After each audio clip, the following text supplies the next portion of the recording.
আমরা এই মুহূর্তে অবস্থান করছি রাজশাহী মহানগরীর একটি গোরস্থানে।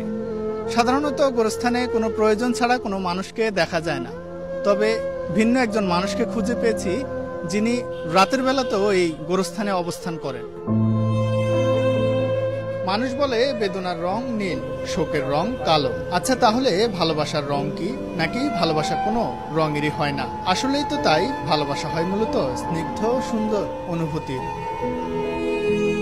সুন্দর এমন ভালোবাসার অনন্য দৃষ্টান্ত হতে পারে রাজশাহী মহানগরীর মালদা কলোনির বাসিন্দা শাহজাহান মিয়া। তার স্ত্রী মারা গেছেন বিগত 20 বছর আগে। এখনো পরম মমতায় স্ত্রী খায়রুন্নেসাকে স্মরণ করেন তিনি। যে কবরস্থানে তাকে শায়িত রাখা আছে, সেই কবরস্থানে 20 বছর ধরে রাত্রি যাপন করে আসছেন স্বামী। মন খুলে দোয়া করেন স্ত্রীর জন্য। তিনি জানান, কবরস্থানে স্ত্রীর পাশে থেকে তিনি এক অন্যরকম প্রশান্তি অনুভব করেন। নির্জনতায় খুঁজে ফেরেন তার প্রিয় সহধর্মিণীকে। উনি আসার পর থেকে একটু স্থায়ী হয়ে গেলাম যে আর কোনো ভালো লাগে, উনি এখানে আসে, আমি আসি, আমাকে ভালো লাগে আর কি। ওনার জন্য দোয়া করি আল্লাহ যেন ওনাকে ভালো রাখে।